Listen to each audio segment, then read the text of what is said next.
अरे यार, अभी से राउंड पे आ जाएंगे। आज फिर से लेट हो गया। साला आज तो पक्का डांट पड़ने वाली है। ए दर्शन, इस पेशेंट का सीबीसी कितना है बता भाई। ओ नो, अभी तो नोट्स डालना बाकी है। सर राउंड्स पे भी आ गए। सर सॉरी सर, नहीं पता सर। साला तुमको कुछ मैनेज करना ही नहीं आता है। पेशेंट मर जाएंगे ऐसे तो फिर रिपोर्ट मिस करते रहोगे। तो सर्जन बनना है, ऐसे बनोगे सर्जन। छोड़ दो रेसिडेंसी अगर सुधरना नहीं है तो। ओके, सो मैंने अपनी रेसिडेंसी के दौरान ये चीज़ मल्टीपल टाइम्स फेस की है एंड आप भी इसको फेस करोगे ही करोगे, चाहे आप कौन सी भी कॉलेज एंड ब्रांच उठाओ। First year residency is hectic for any and everybody, but there are some smart hacks जो अगर आप यूज़ करते हो तो रेसिडेंसी के 3 साल के पीरियड को मक्खन जितना तो नहीं लेकिन बटर के जितना स्मूथ तो बना ही सकते हो। I am making this series of 2 videos based on my own experiences and lessons that will literally change your perspective towards residency. First video में हम मेंटल हेल्थ एंड एडेप्टेशन के बारे में बात करेंगे एंड सेकंड वीडियो में work life balance, studies and excellency के बारे में बात करेंगे, क्योंकि दोनों के दोनों इक्वली इंपॉर्टेंट है रेसिडेंसी को बेटर बनाने के लिए। Number 1, feel the dream. The most important thing to survive the residency is to face it bravely. Just don't get afraid by the residency just because you have some predefined perception about the bad residency. आपने इस सपने के लिए पिछले 2, 3 या 4 साल से मेहनत की है। आपका सपना था पीजी करके बड़ा डॉक्टर बनने का, तो आज वो पूरा हुआ है। उसको फील करो भैया। थोड़ा बहुत डर एंड टेंशन होता है, but believe me, after 3 years of great surgical residency I can say that you can easily make it a very satisfying experience. Don't worry, पहले 6 महीने थोड़ा बहुत हार्ड रहेगा, but that will pass like a seconds of time. अगर आप work को enjoy नहीं करोगे तो you will start hating your life and your branch which we don't want, right? So उसके लिए आपको लाइफ को कैसे एंजॉय करना है वो सारी चीजें हम स्टेप बाय स्टेप आगे सीखते हैं। Number 2, focus on good things and right your positive affirmations. भैया आपको जो भी कॉलेज एंड ब्रांच मिलेगा, आप एडमिशन के टाइम पे एक बार डिपार्टमेंट देखने तो जाओगे ही जाओगे। आप वहां पे जाके किसी भी सीनियर को पकड़ना और उसको पूछना कि डिपार्टमेंट कैसा है, कॉलेज कैसा है। तो मैं लिख के दे रहा हूँ भैया, 90% चांस है कि आपको यही आंसर मिलेगा।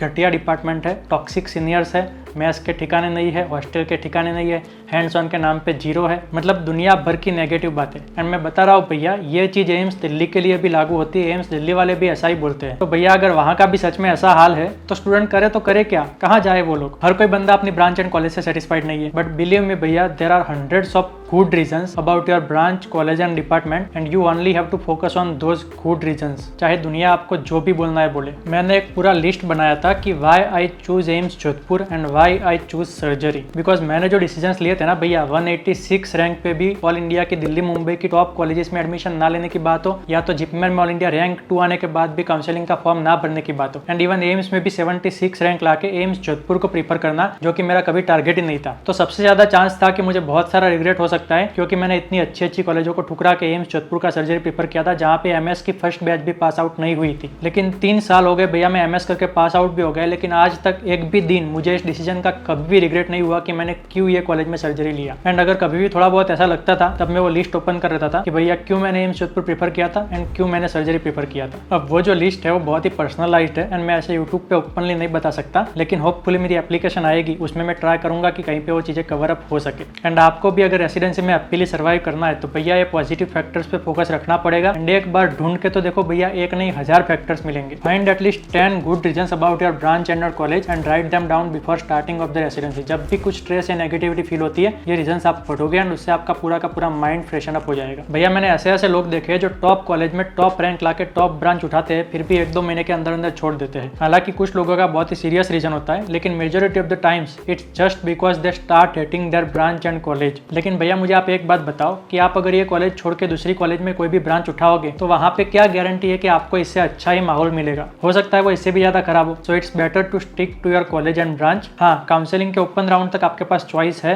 सोच लो, चेंज कर लो। अगर आपको चॉइस की ब्रांच नहीं मिल रही है तो ड्रॉप लेने का भी सोच लो, बट सारा सोच समझ कर फिर बाद में जो भी डिसीजन लेते हो उस पर स्टिक रहना है। उसके बाद उस पर फिर कोई रिग्रेट नहीं होना चाहिए। किसी का भी नेगेटिव कमेंट भैया हमें उसके बाद नहीं सुनना है। We are here to conquer the world and we will do it wherever we will be. Learn to handle pressure situations and workload. कितना भी वर्कलोड आ जाए भैया, you are definitely capable of handling any and everything. आपने अभी तक बहुत सारे प्रेशर सिचुएशंस ऑलरेडी हैंडल की है एंड आगे भी जो भी आएगा वो आप हैंडल कर लोगे। ये जो मुश्किलों से लड़ने की कैपेबिलिटीज है वो आपको सिर्फ रेसिडेंसी में ही हेल्प नहीं करेगी, बल्कि लाइफ के हर एक बड़े से बड़े प्रॉब्लम को कैसे काम कंपोज्ड माइंड के साथ डील करना है वो सारी चीजें सिखाएगी। एंड एज अ डॉक्टर ऐसे प्रॉब्लम्स आपकी लाइफ में हर रोज आएंगे। This is the time to build that potential. Residency के लर्निंग्स आपको लाइफ लॉन्ग हेल्प करेंगे। Make the list of your goals from this 3 years। आपको ये 3 साल के बाद क्या बनना है, क्या क्या आपकी एक्सपेक्टेशन है, वो सारी की सारी एक गोल लिस्ट बना के लिखो भैया। मैंने उसके ऊपर एक बहुत ही पर्सनलाइज वीडियो बनाया था कुछ दिन पहले, जिसमें मैंने सारी की सारी चीज़ें बताई है कि मैंने रेसिडेंसी के स्टार्टिंग में क्या क्या गोल्स लिखे थे, including studies, YouTube, hobbies, finances, family responsibility, सारी की सारी चीजें मैंने लिखी थी एंड रेसिडेंसी के 3 साल के अंदर अंदर 90% गोल्स मैंने कवर भी कर लिए। यहाँ पर आ जाएगा, एक बार जाके देख सकते हो वीडियो देखने के बाद। Number 5, find your little happy moments. जब आप डिपार्टमेंट में एंटर होगे ना, तब आपका बॉडी एंड माइंड इतनी ज्यादा वर्कलोड एंड प्रेशर को हैंडल करने के लिए कैपेबल होता ही नहीं है। So you will literally start getting frustrated, जैसा मेरे साथ भी हुआ था। संडे का दिन था, मैं इतना ज्यादा परेशान हो गया था कि मुझे बाहर जाना था कहीं घूमने के लिए। लेकिन प्रॉब्लम यह था कि यूनिट में सिर्फ हम 2 ही पीजी थे एंड दोनों के दोनों तो एक साथ बाहर जा सकते नहीं है। सीनियर्स को अगर गलती से भी पता चल गया कि मैं अकेला भी गया हूँ तो भी मामला खराब। तो मैंने अपने को पीजी को बोला कि मैं 2-3 घंटे में बाहर जाके आता हूँ, कोई अगर पूछे तो उसको बता देना कि नहाने के लिए गया है, संडे का दिन था, थोड़ा काम कम था इसलिए गया है एंड तब तक के लिए वार्ड का काम मैं हैंडल कर लूंगा। ऐसा बोल के मैं भैया अपनी प्यारी सी बाइक लेके निकल गया एंड पहुंच गया जोधपुर के फेमस मसूरिया हिल्स पे। That was the first place of Jodhpur that I visited and that to alone.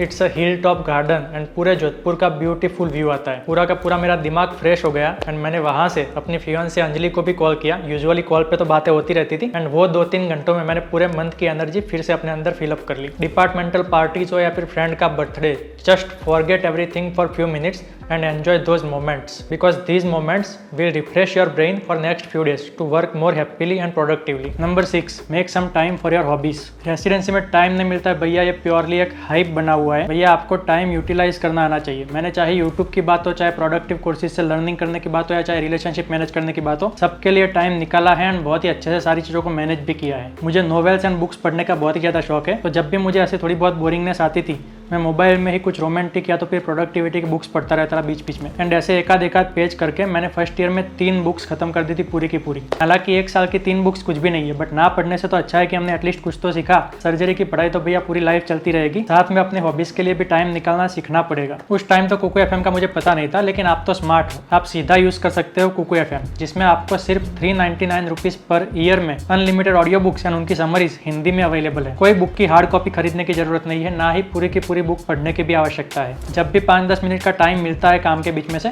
आपकी फेवरेट बुक के इंपॉर्टेंट पॉइंट की समरी सीधा सुन लिया करो एंड अपनी लाइफ को ऐसे ही प्रोडक्टिव बनाया करो। I am suggesting you 5 very good books that you will complete in your first 6 months of residency to make your personality evergreen. वैसे तो प्राइस 399 रुपीज पर ईयर है, लेकिन आप अगर उसमें मेरा कोड यूज करते हो DP50 तो आपको इंस्टेंट 50% डिस्काउंट मिल जाएगा एंड आपको सब्सक्रिप्शन पड़ेगा सिर्फ एंड सिर्फ 199 रुपीज पर ईयर में, जो एक बुक की प्राइस से भी सस्ता है। Be smart and download the app from the link in the description. Number 7, having negative thoughts is a part of life. आप कहीं से भी कर लो भैया, there is a chance that you will start getting so much stress, tension and frustration about your college, branch और department. But let me tell you my friend, that's absolutely normal. मैंने जब यहाँ पे एम्स में join किया तब with in just 15 days मुझे इतना ज्यादा टेंशन एंड स्ट्रेस आ गया था। इवन दो मेरा टॉप रैंक था, मैंने अपनी चॉइस से सर्जरी की ब्रांच ली थी, फिर भी मैं बहुत ज्यादा फ्रस्ट्रेट हो गया था, जिसकी वजह से मैंने डिसीजन ले लिया था कि भैया सर्जरी हमसे ना हो पाएगा, मैं सर्जरी छोड़ रहा हूँ। एंड उसके बाद मैंने अपने एक मैम थे सीनियर, उनको भी बताया कि मुझे ऐसे थॉट्स आ रहे हैं, मेरे से सहन नहीं हो पा रहा, तो उन्होंने मुझे थोड़ा बहुत काउंसलिंग किया, फिर मेरा दिमाग थोड़ा रिलैक्स हुआ एंड अगले 1-2 महीने में मैंने अपने आप को थोड़ा बहुत एडजस्ट करने का ट्राई किया and with in just few weeks हम भी भैया वो डिपार्टमेंट की नदी में मछली की तरह बहने लगे। इवन दो मेरे सारे एग्जाम्स में टॉप रैंक्स थे, मैंने सर्जरी भी अपनी चॉइस से लिया था एंड वो भी एम्स में लिया था, फिर भी मेरे साथ ये हुआ, तो आपके साथ तो ये हो ही सकता है। उसके बाद पता ही नहीं चला कि कब फर्स्ट ईयर भी निकल गया एंड उसके बाद 3 साल भी निकल गए एंड अभी पास आउट होकर हम MS सर्जन भी बन गए भैया। Same thing happened with my junior Dhiren also, वो भी ऑल इंडिया टॉप 100 रैंक लेके एम्स में एडमिशन लिया था एंड उसका भी सर्जरी चॉइस था। फिर भी पहले महीने में उसको भी ये थॉट्स आने लगे कि मुझे सर्जरी छोड़ना है, मेरे से नहीं हो पाएगा, तो उस टाइम पे फिर मैंने उसको काउंसिल किया एंड उसके बाद उसने बहुत ज़्यादा हार्डवर्क किया, बहुत ज़्यादा उसने सीखा एंड आज प्रोफेसर के सामने उसकी बहुत अच्छी इंप्रेशन है एंड वो भी अभी थोड़े टाइम में पास आउट होकर निकल जाएगा। Be ready for scoldings and insults from the seniors and professors. भैया काम में गलतियाँ होगी ही होगी, क्योंकि काम ही इतना ज़्यादा है एंड फिजिकली तो होपफुली आपको कोई अब्यूज नहीं करेगा, लेकिन वर्बली तो आपको हर रोज डांट पड़ेगी ही पड़ेगी। You must have to handle that calmly. They will scold you to make you still much better, improve your skills and to make less mistakes in patient's care. And अगर बिना वजह के भी डांटते हैं तो भी एक कान से सुनो और दूसरे कान से भैया बाहर निकाल दो। अगर ज्यादा प्रॉब्लम है तो अपने पेरेंट्स से बात करो, उनके पास आपके हर एक प्रॉब्लम का सॉल्यूशन बहुत ही अच्छे से होता है एंड उनसे बात करके आपका आधा फ्रस्ट्रेशन निकल जाएगा। बट भैया मार्क माई वर्ड्स कि टॉक्सिक एंड नेगेटिव लोग आपकी लाइफ में हर पहलू पे आएंगे, सिर्फ रेसिडेंसी में नहीं, उसके बाद भी लाइफ टाइम आते रहेंगे। But you must not have to give a shit to this type of people. मैं इतनी बड़ी चैनल चला रहा हूँ, डेली की 100 पॉजिटिव कमेंट्स आती है, लेकिन सामने 2-4 हेट कमेंट्स आती ही आती है। एंड कुछ लोग लिटरली माँ बाप की गालियां लिखते हैं कमेंट सेक्शन में। फिर भी आप मेरी पूरी चैनल पे एक ऐसी कमेंट ढूंढ के दिखाओ जिसका मैंने रिप्लाई दिया हो। भैया just ignore this type of people.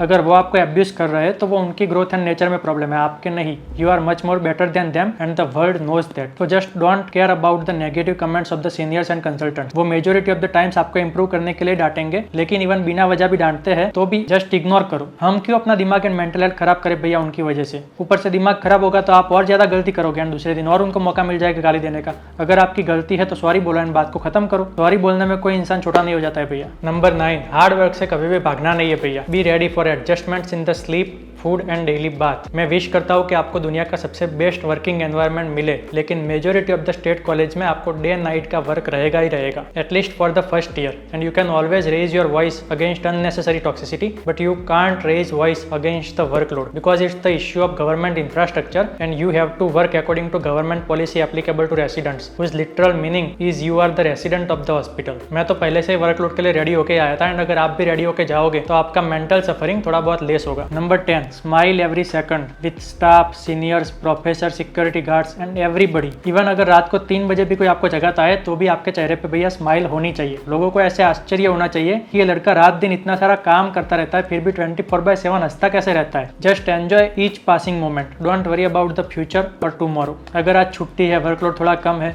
तो भैया एंजॉय करो, चिल करो। कल चाहे ओपीडी हो, ऑन कॉल हो, कल की बात कल दिखा जाएगा। आज अपने दिमाग को फ्रेश कर लो। Number 11, scale the heat. Practice के दौरान पेशेंट्स के साथ थोड़ा बहुत ऊपर नीचे हर रोज होगा, but as an educated and treating doctor you should always be calm while communicating with the patients and relatives. Develop the skill of informing death, complications and all necessary details to the patient in utmost familiar way. And फिर भी कभी कभी आपको लगता है कि matter heat up हो रहा है तो just immediately call your seniors and ask them to come for help. You can not deal alone every time. Number 12, give respect and love to everybody from your heart. Seniors चाहे कितना भी डांटते हो, verbal डांट is a part of learning.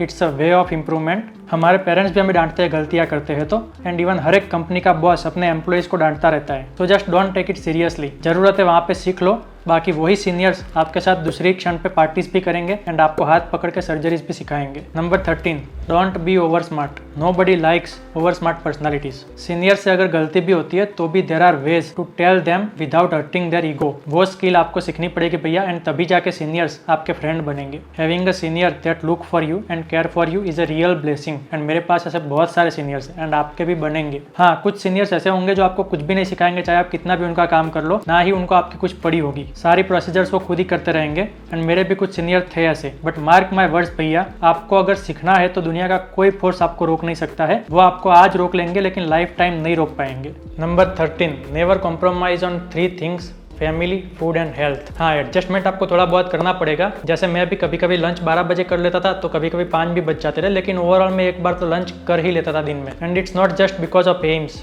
आप किसी भी college में हो, आप खाने का टाइम निकाल ही सकते हो। एक बात हमेशा याद रखना कि काम बिल्कुल ही अच्छे से करना है, लेकिन सामने ये बात भी याद रखना कि आपका काम कभी भी खत्म नहीं होगा। आपको हर रोज ऐसा लगेगा कि इतना काम करके खाना खा लेता हूँ, इतना काम करके खाना खा लेता हूँ, लेकिन बिलीव मी, आप जब तक वो काम खत्म करोगे 10 और काम आके खड़े होंगे एंड इसी चक्कर में आप खाना नहीं खा पाते हो। सो जस्ट 10 मिनट निकालो एंड खाना खा लो। पेशेंट को या नर्सिंग ऑफिसर को या चाहे कितना भी इंपॉर्टेंट काम हो, उसको 10 मिनट के लिए बोल दो कि होल्ड पे रह जाओ, मैं आता हूँ थोड़े टाइम में। उनका तो एक दिन का है, लेकिन आपके लिए ये सिनेरियो रोज का है। एंड बिलीव मी, आपके 10 मिनट के खाना खाने से किसी भी पेशेंट केयर में कुछ भी फर्क नहीं पड़ता है अंटिल आपकी इमरजेंसी रूम में ड्यूटी हो। खड़े खड़े खा लो या तो भागते भागते खा लो, खाना खाते रहना है। साथ में कुछ बिस्किट के पॉकेट्स या तो फ्रूट्स रखा करो, ताकि अगर आपको टाइम नहीं भी मिलता है तो भी चलते फिरते भागते भागते भी आप कुछ ना कुछ खाते रहो। बिकॉज जितना हेल्दी आपका बॉडी रहेगा उतना आपका वर्क फ्रूटफुल रहेगा एंड उतना ही आप काम को अच्छे से मैनेज कर पाओगे। Number 14, subscribe to this channel. भैया ये सब प्रैक्टिकल रियल लाइफ लेजेंड्स आपको और कहीं पे कोई नहीं बताता है, फिर भी आपका भाई हर बार इस चैनल पे ऐसे यूनिक से वीडियोस लेके आता रहता है। सो सब्सक्राइब नहीं करोगे तो आने वाले 3 साल में फिर मैं आपको हेल्प कैसे कर पाऊंगा। बाकी इससे भी बढ़िया बढ़िया ट्रिक्स है जो नेक्स्ट वीडियो में मैं आपको बताऊंगा, यहाँ पे आ जाएगा होपफुली। एक बार जरूर से देख लेना।